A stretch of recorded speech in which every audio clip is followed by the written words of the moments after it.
the guys from Ping, they've kind of shown me how much the equipment matters. I just love that I can hit any shot I kind of want. We're going to be able to tell some fun stories about what goes on here to help golfers play better golf. Hey, everybody. Welcome back to the Ping Proving Grounds podcast. I'm Shane Bacon. This is either going to be the best episode we've ever done or the worst episode we've ever done, and there's no middle ground. We are on the Ping tour truck with two of the men that run the show throughout the year, Adam and Jack. Jack, I want to start with you because I think people come to golf tournaments, they see these trucks, across the range, by the driving range, week in and week out. I don't think they totally understand the process of what goes on. So can you give us an idea of like weeks on the road? What does the week look like? Day in, day out? How does the truck process work when you're kind of in charge of this whole thing? Yeah, I think most weeks over the years, they kind of run together a lot of times. But over the years, you get to know kind of each place, each setup. You're very familiar as time goes on, and experience is experience, right? So you get more comfortable and you kind of know what to expect. Sometimes you can prepare weeks ahead of time. But for us, we function, I kind of always describe it as like a NASCAR pit crew for a PGA Tour player. Or whatever tour or college that we might be at with our truck. And are you showing up, are you driving in on Sunday of a tournament, Sunday before, and then you guys normally exit on Wednesday mornings? Is that kind of the plan? Yes. So typically we'll roll in on a Sunday. Every truck from every manufacturer has a similar setup like we do. And our jobs are to support Ping staff players or any non-staff player that might use our equipment, whatever they need, Monday, Tuesday, Wednesday, the practice round days. Usually Sundays we're setting up. If a player happens to be on site Sunday afternoon, which is rare, it usually happens more at major championships that players might need a little tweak here or there on a Sunday. But typically we're setting up Sunday morning or Sunday afternoon, and then we'll tear down Wednesday afternoon before the tournament starts Thursday. Then hopefully we've done our job, whether that's regripping their clubs, checking loft and lies, building 14 brand new golf clubs and getting them a staff bag and hats. If their clubs got lost in transit or if they just want to start all over. So we do anything and everything, and sometimes it's kind of unpredictable. You kind of never know what's going to happen once the door opens or who might walk in the door. You might hear some clubs rattling outside. A few clubs got broken in transit. I've had that happen a few times, and you kind of poke your head out the door. And you're like, what the heck is going on? And then you see a caddy pulling about 4 or 5, 6 broken clubs out. Like, well, we got work to do. Some events let us set up early, which is great. In between, we can kind of go home and then come back on a Sunday and get ready to go. But typically it's mostly a Sunday setup and then a Wednesday tear down. And then there's a couple reasons that we leave Wednesdays. A lot of people ask us why what do you do? Why are you not there the whole tournament? Why we're not there the whole time? Well, for example, like at Bay Hill, we used to park in the parking lot there. And these trucks, there might be 10 to 14 of them on a given week. We take up a lot of space. Most trailers are 42 feet long. They're 16 feet wide once you pop them all out. So they take up a lot of room. So they want us out of there because they can use that space that we take up for parking for the rest of the week for family or whoever else might be coming to watch the tournament. And then the best reason is we only have one trailer, so we have to get from wherever it may be to the next event in time to set up and be ready to go Monday morning. So some of the drives are shorter, some are longer, but those are the two main reasons why we leave Wednesdays. Adam, are you guys driving the truck? I mean, you guys are the ones in charge of the equipment. I mean, you guys, and I know you guys have a couple more people involved in the truck kind of week in and week out, but you're driving the truck as well. So you've got to fit an iron for Victor Hovland, right? And you've also got to be able to kind of like man this thing down the 95. That's right. Yeah, we anyone who drives this has to have a Class A CDL. This is 65,000 pounds. You get a Class A. They do. Wow. Yeah. How about that? Yeah, it's quite the challenge, let me tell you.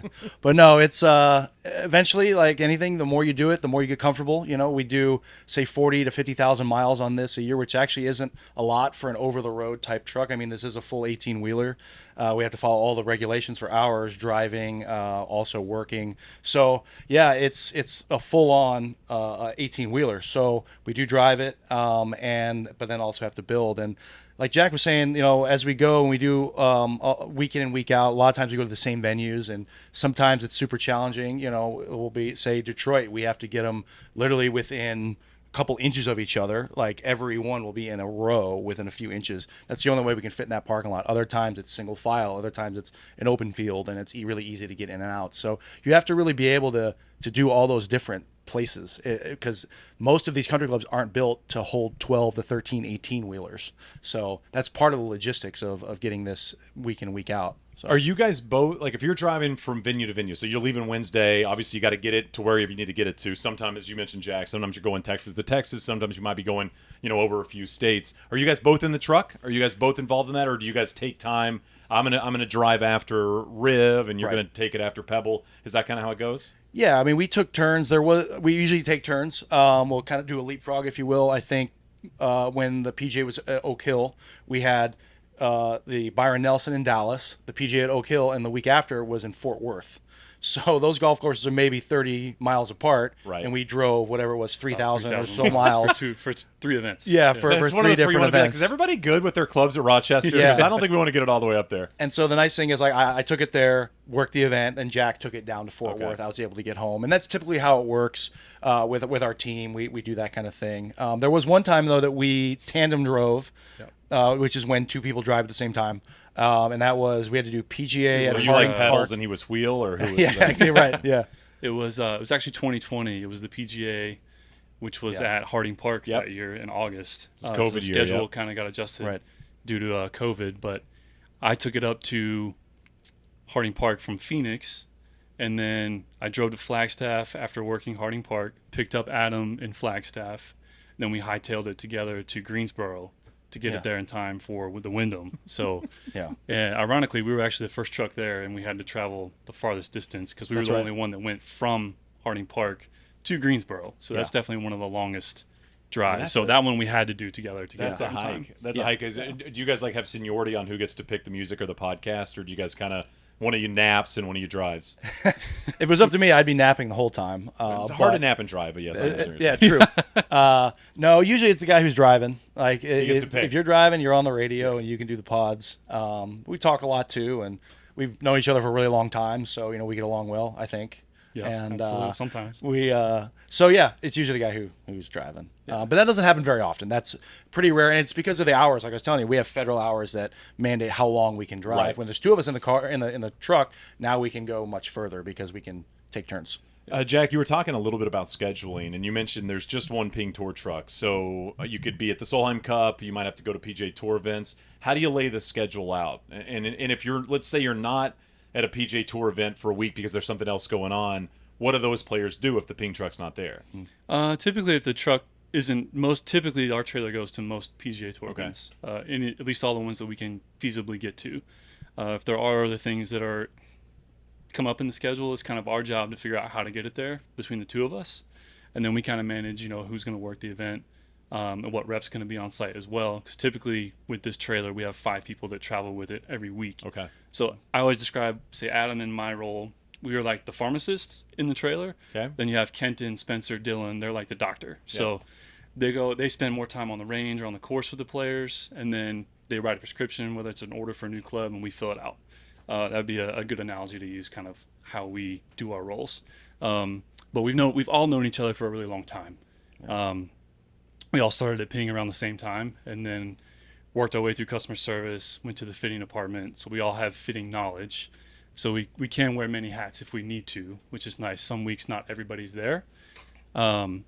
You asked specifically if there's a week where the truck's not there, say Kenton or Spencer or Dylan has to go to an event on their own, then they take a club load of stuff. And then we're also very friendly with the other manufacturers out here as Gotcha. well. So even though people might consider us competing brands, and it does get competitive at times, we see each other every week. So we are, in a sense, coworkers. So we show up at the events at the same time, especially from the tech standpoint. We play Tetris parking these trailers every week, Right. to getting them, within inches of each other. So if we need to, say, pack a club load of stuff, we know the truck's not going to be at a certain event. We can throw it on a Go to certain another truck and see if they'll if allow they'll you to take kinda it for jump in us, do and it. then they might let us work off of their van for that week to help our players. Adam, I'm sure a question you guys get a lot is what happens to a player's club after Wednesday? So let's say the truck leaves, and there have been plenty of instances over the years. I mean, you think about Tiger back in the day at the Masters, he hits that 4-iron against the tree and the 4-iron snaps. I believe that's the 3rd round. I mean, all of a sudden he's going to need that thing repaired. What do players do when something's tweaked within a tournament round, or they just want something to look different and the truck is left Wednesday afternoon? Because it's not just the Ping truck that leaves, all the trucks leave Everything's gone, on yeah. Wednesday. So what does a player do within a tournament to get something fixed or tweaked? Yeah, a lot of them have backups for some of those clubs that tend to break. You know, a driver because of how hard they swing, Right. putters, sometimes wedges, sometimes out of anger. So they might travel with 20 clubs in their bag. You week will to week? have a backup of some of those, Okay. but occasionally that doesn't happen. And sometimes we've had guys have to go to, like, they'll have a club area where they'll do an adjustment. Or if it's Thursday or Friday, we can actually build a club in Phoenix, have it overnighted and there in time. But if it's Saturday or Sunday, there's really not a whole lot of options.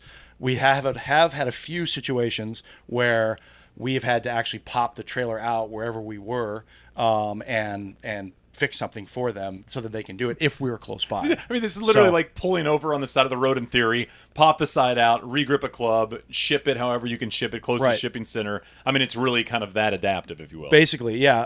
If we're close by, it's possible. Like Jack said, sometimes the drive's 2 days away, or like I just was telling you with PGA, you know, where could be in Ohio by the time a club breaks. That's kind of impossible. But we've had a few scenarios where we've been close enough, and one where even Jack, I think, drove back to the venue to get a club for the player because they were in contention, and we definitely wanted them to have their club. So that does happen, yes. Jack, I want to transition to kind of some of the stuff you've built and some of the strange things you've seen over the years. What event do you see players coming in needing tweaks to their equipment the most? Because obviously this truck is not going to be at an open championship. I mean, you're not flying this thing across the pond. Right. But in terms of kind of domesticated, U.S. venue golf courses, is there one that stands out versus some of the other ones in terms of players coming in early in the week knowing I need new edges, I need something grinded down differently?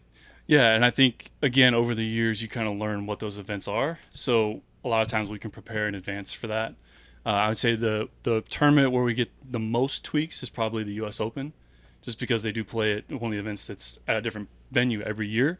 And the U.S. Open is always one of the toughest tests in golf, or at least considered that way. So there's a lot of times where the course might be, you're trying to figure it out. They're trying to figure out what club might help them on a certain place.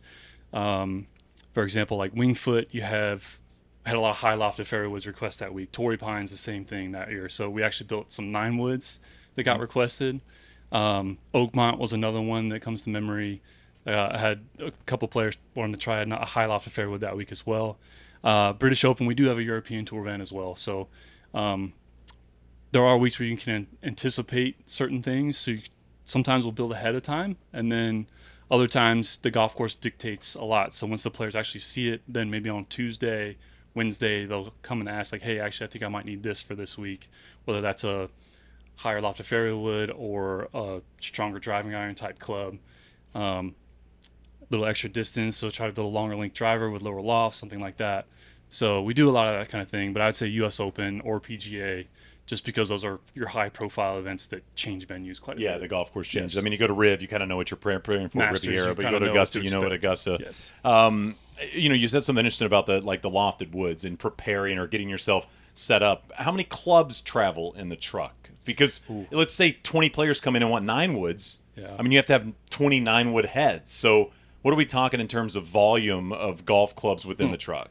Oh gosh. I could probably give a ballpark number, maybe. I know our I think inventory, it's probably about, our online inventory, we have 1,950 I was gonna say it's close clubs. to 2,000. Almost heads. 2,000 clubs within Almost the 2,000. truck. Yeah, club. That's just heads, and Right, that's okay. irons, and that actually doesn't include putters. So drivers through lob wedge. So we have you're saying 1,900. 2,000 clubs. I mean, travel around in this truck. Yes. And I mean, and we've talked about it before. You've got to have lefty clubs for certain players That's that right. might come in. Not just ping players, by the way. I think that's something maybe people don't quite understand is you'll build clubs for any pro that comes in and asks That's for right. help, right? I mean, Yeah. this isn't just ping staffers that come in and get built. That's right. Yeah, and we've seen our drivers do, especially drivers specifically, do really, really well with the people that are non-staff players. So, for example, most weeks this year, it feels like we would have 12 to 14 staff players in the field, but we would have 30 drivers in play. So that means more people are playing our driver that are non-staff, and we'll do it. If you're in the field, we're going to work with you.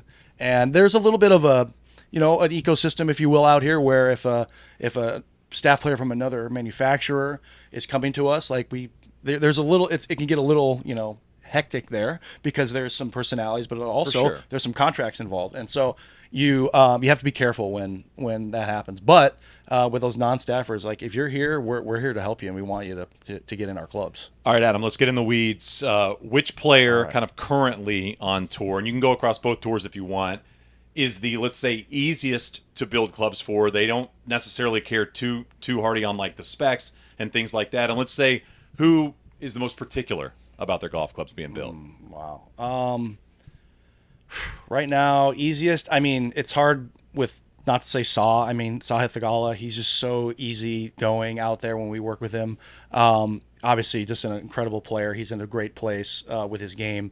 And when you see that, those guys are very, very easy to work with. And the nice thing is about when you're fitting or watching these guys play, guys and girls, you'll see you make these small changes, and those changes you can see right away.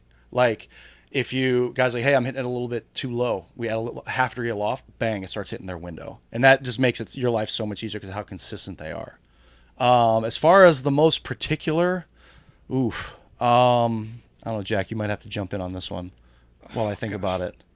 Somebody that really, that really knows the specs, like it's spec'd out to a T. Bubba Watson is that way. So with his lob wedge and his driver, he's most particular about. Okay. And because he has all the wraps he has under his club, so it's 15 and 13 on his driver. Right, 15 and 13 under his Every driver. other club except lob wedge is 11 and 13. What that means is 15 under his bottom hand, 15 extra wraps of tape under his bottom hand. 15. And 13 under the top. Now, most tour players are doing a wrap or two wraps. Maybe plus one, maybe right. plus two. I mean, I'm sure I'd be surprised if there's somebody else on tour that does 4 wraps under a grip. Yeah, right? Finau does 4 and 3. Yeah, but he has big hands and all that. 15, but 15 crazy. and 13 on a mid-sized grip. And he wants it a certain way so that the rib actually goes through his hand in a certain position. Okay. And a lot of people will tell you, like, there's no chance that he knows that it's wrong. Or like when you do a drive for him, you have to mark down when you're doing 15 wraps. So I literally have to tally it because you'll do 8 wraps. Someone will come and ask you a question. And you're like, oh man, where am I? I don't want to start again. No. And he can tell if you miss a wrap. And he will tell you every single time. And because we have calipers, I get a little stubborn. And when a player says something, like they'll say, this is wrong. And I'm like, I know I built that right. And with Bubba, though, if you go in there, you get the calipers, he's right every time. Like, you cannot pull a fast one on him. His feel is unmatched to anybody that we've ever worked with, that I've ever worked with. What does he do with the lob wedge? You said particular with the driver and the lob wedge. What's the lob wedge difference? Same for the grip. He likes it in a certain orientation, and he also just likes it. A lot of times we have to build 3 or 4 of them, and he'll find one that he really, really likes and hits. Jack, you work with him a lot more than I have, but those are the 2 that he's very, very, very particular about. So. Yeah. Let's say Bubba's one of the players that kind of likes to watch you and what you're doing. Can make sure, kind of looks over your shoulder. So the first time, it's very nerve-wracking as well. So then you kind of get used to it. And there's some players that like to know what's going on, and other players kind of just, you earn that trust over time as well, hopefully, that they can kind of drop their bag off. We'll check it off in lives. We'll re-grip your clubs and send you on your way. Ping has this very big family environment feel to it. And I think about you guys a lot and the whole team that travels week to week, because you think about a player and they talk a lot about their team. And, I think if you're at home, you're watching, you're like, okay, caddy, manager, coach, whatever the case may be. But on a week-to-week basis, I mean, you guys are as involved in terms of what's going on in the bag and the dependence they have to have on you guys as well. Does those relationships grow? I mean, are the players understand who you guys are and how important y'all are to what they're doing out on the golf course? I mean, is that something that you find very cool within the job?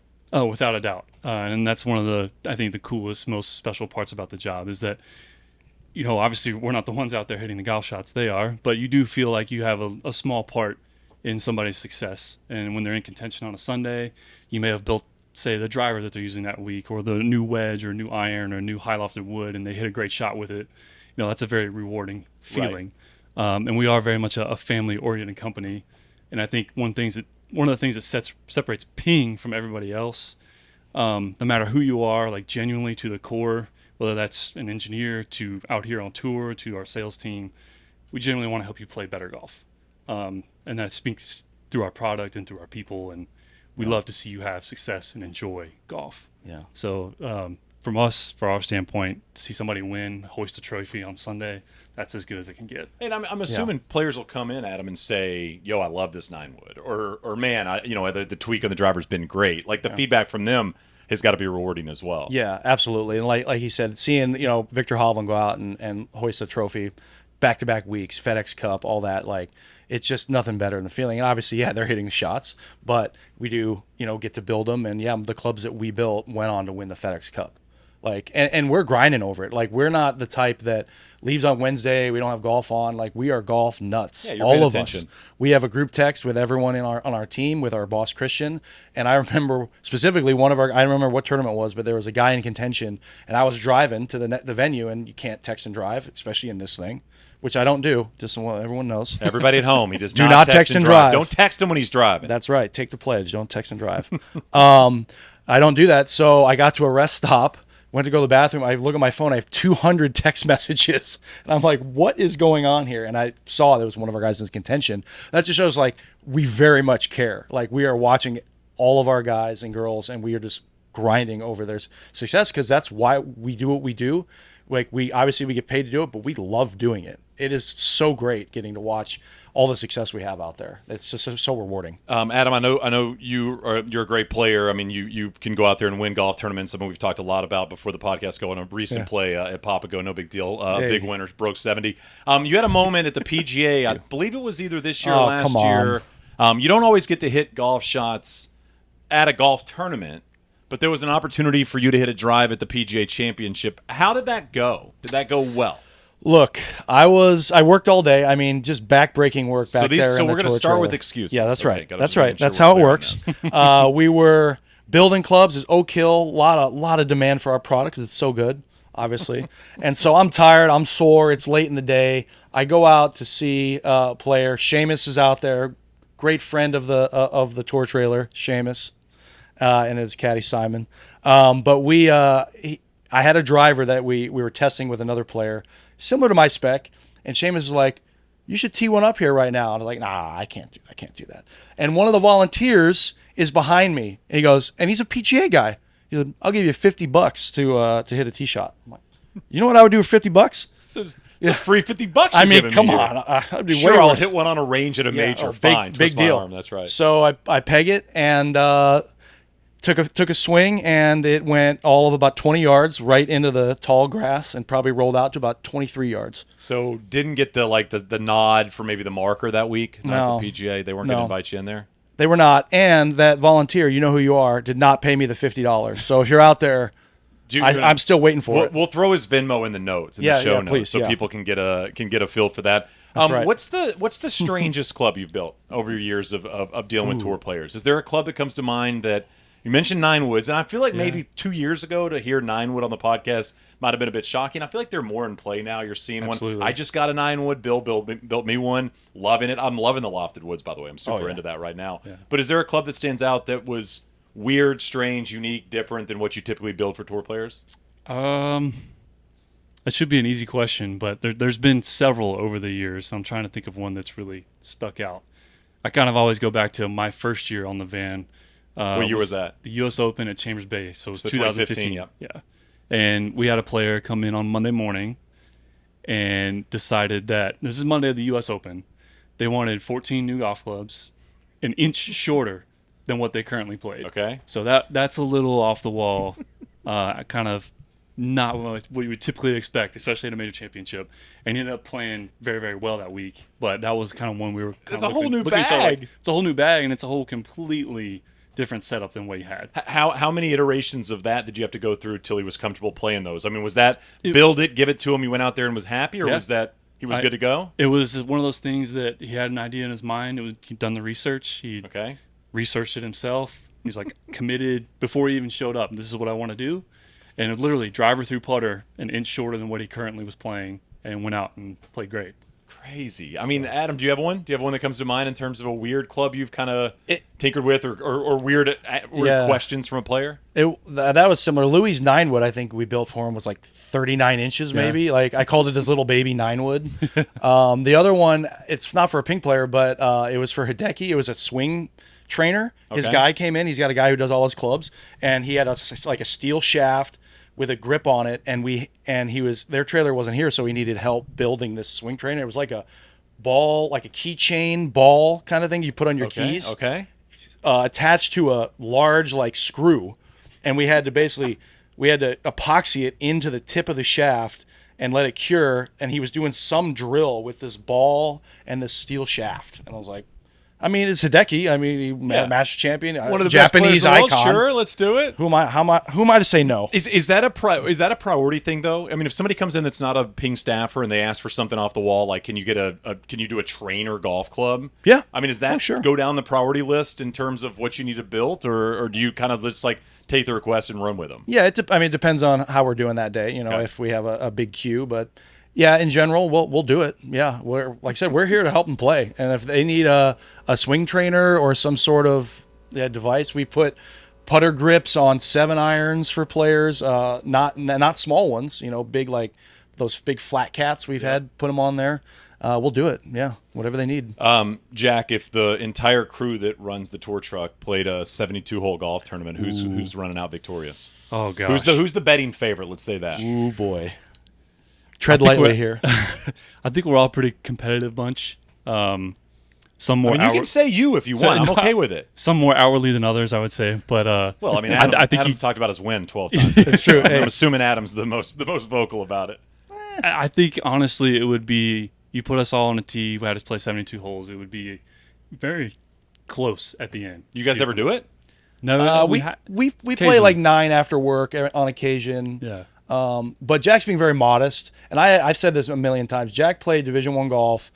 If we were all playing, cause like I've been playing a lot. That's the only reason I'm Right. decent. We're aware. Yeah, thank you. But Jack played Division I golf. Jack is the most naturally talented golfer of Okay. all of us, and I think everyone on the trailer will say that. I remember when like he said, we've known each other for 12 years. When we worked in fitting, we had little money games on Saturdays. We'd go out and play. And I remember the first time I played with Jack, literally shooting the most casual 66 I've ever seen. And it was just like, it could have been 62, easy. And I was just like, this guy can play. So Jack would be probably the paper favorite, is what you're saying. If we were all playing, like let's say 2 months from now we're all going to play, and Jack, he had a new baby. Yep. He's got it, not able He's to got play. life in the way. Not Yeah. allowed to play as much. I just have 2 cats, so very easy for me to play. And Not on the truck, by the That's way. right, not on the truck. And so, if you put it on the calendar, my money's on Jack. Does that feel good, Jack? It's very nice of you to say, but yeah, the 66s were a long, long time ago. So I don't know. Do you guys play much on the road? I mean, we've talked kind of about the system and the process and the time range you have. You also got to go home at some point, see the family and all that. Do you get to play much golf on the road doing this? In the summer months, yeah, there's definitely tournaments where you kind of have spots where some courses are very friendly and they'll let you come out after work, play 9 holes. Yeah. Obviously, when we go kind of in the northern part of the country, it stays light later, so we can sneak out, maybe sneak in 18 after work, depending what's going on. There's a spot where a lot of the trucks would go in Pennsylvania, and it is a very fun golf course. Talk about a kind of a fun experience. It's in Hazleton, Pennsylvania, but we haven't been up there, I don't think, in a while. But usually, if the events were in the Northeast, there's a good chance in the Hazleton area you would see about 14 trucks parked and tour trailers parked in the parking lot of the Spring Hill Suites. Yeah. In Hazleton, Pennsylvania. There's a It golf does course. feel like NASCAR, doesn't it? Oh, It's yeah, like yeah. Oh, yeah. Oh, parked yeah. right Yes. next to each other, rocking and And rolling. then Yeah. we'd have a big match, with all the manufacturer techs amongst ourselves. And the head pro at Valley Country Club was always very, very gracious to us. So there's a few spots around like that around the country. But to be honest, it's not a ton, no. But occasionally, one of the questions we always get asked to is, do you get to play the courses that you work at? People always ask that question. People ask that question. I wish is Yeah. the answer. We tournament wish. week. Yeah, we wish. But we get to see a lot of awfully beautiful places. So Yeah. Adam, as we kind of wind down, you've got to drive this thing. This is not small. It's not easy to drive. I'm assuming you guys feel comfortable at this point driving it around.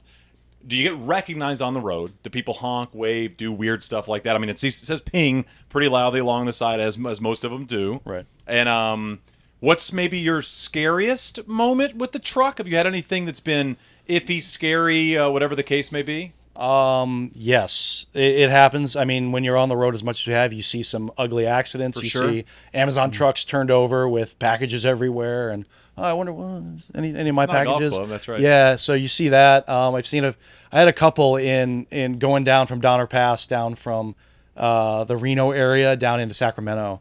Actually, 2 truck accidents. I didn't see them, but the aftermath of them within about a 5-mile stretch. Okay. And both of those times I was on the highway for at least another hour. The second one happened minutes before we got there, and they closed the whole road, and I just had to basically set the brakes, roll the windows down, and just watch golf because I wasn't going anywhere for a few hours. And so thankfully, when I got past it, the driver was okay in that situation. But you see that more often than not, and I think the thing that shocked me the most is how little cars respect the size of this trailer when you're Interesting. going down the road. You get cut off a lot. You Okay. get pulled out in front of a lot. And so I say, if you see any semi, or especially our semi, just give us a little room. Slightly more room. We are professionals. We can maneuver it. We can stop it. But you'd be surprised at some of the things you see out on the road. It's shocking. And do you get noticed? Like, Oh, yeah. Do you get that? Do you get waves? Do you get Get things waves. like that? You get people kind of sticking their driver out the window. No way. I've had that happen Yep. a few times. Okay. Usually, if we're passing a golf course, I always try to make it a habit to blow the air horn. Yeah. Yeah. Usually when nobody's swinging, or I That's try right. That's to. right. But That's right. then You don't want to be get that people Instagram kinda- guy with the Yeah, logo. exactly. You I get people will. waving or yelling at the ping truck. So that's I always do. kind of fun. I wait right for the swing. You You're would. looking at that You driver would. like that You doesn't look would. like a ping. I'm gonna have to exactly. give this a loud one. Is that Well, a- fellas, this has been great. I had one more question. I wanted to ask time. How long does it take you to regrip a club, build a club? Like, are we talking you could regrip a club in a minute or less? I mean, obviously you want it to be efficient. You want to do a good job, but I mean, you guys are pros. Like, what's the time it takes you to clean up a golf club and put a new grip on it? I think I would start the answer to that question by saying there's a lot of really smart people in Phoenix that make our job very, very easy. So to build a complete set of golf clubs, for example, if we had to do that, if we had nothing else going on, the two of us could probably knock out driver through putter if we had to in 45 minutes. Yeah. 30, 45 Full minutes. set of club, 45 minutes. That's shaft, that's head, that's grip, everything. We were challenged to get a set of irons out in less than 30, and we got it done in like 25. The two of Nice. us, yeah. And that's because, like you said, we have some machinery in here that helps us really speed those builds up. And that's been really helpful. And our process is very much around quality, but also getting things out quickly. Have we done that? That feels like a video we should shoot. Like kind of like Yeah. we need to see how fast we can grip one. Let's see who can build a club the fastest. Let's see how quick you can get one out to the range. Right. Like, I feel like this could be kind of like the Olympics for the truck. And I mean, to really get Truck a feel Olympics, that's a good idea. KO would Okay. be tough, man. Yeah, Yeah. he would. He's in really Yeah. good shape. I mean, No I doubt feel like about he'd be that. out there pretty quick. The He's got the 42 muscle gotta be edge. low. He'd be the sprinter from the truck to the range. Yeah, No yeah. doubt Or about that. we challenge like the other manufacturers. Yeah, you know, exactly. and you're like, all right, we're starting here with the grip. Then you got to do the club. Then you got to get it in the bag. Then you got to get it to the range and see who wins. KO would run the anchor leg, that's for sure. I'm not running that. We all know that. Well, no, you're a truck guy. Exactly, yeah, You're, you know. Trey, you're giving us chemistry. You're getting people excited. That's right. Awesome, fellas. Great chatting with you. Obviously, I mean, I feel like the truck is such a part of golf and such a part of pro golf specifically. But nice to get a little bit of insight because I'm not sure people totally understand it. So thank you guys so much. Well, thanks, Yeah. thanks for having us Yeah, on. thank you. It's been a lot of fun. This is the Ping Proving Grounds podcast.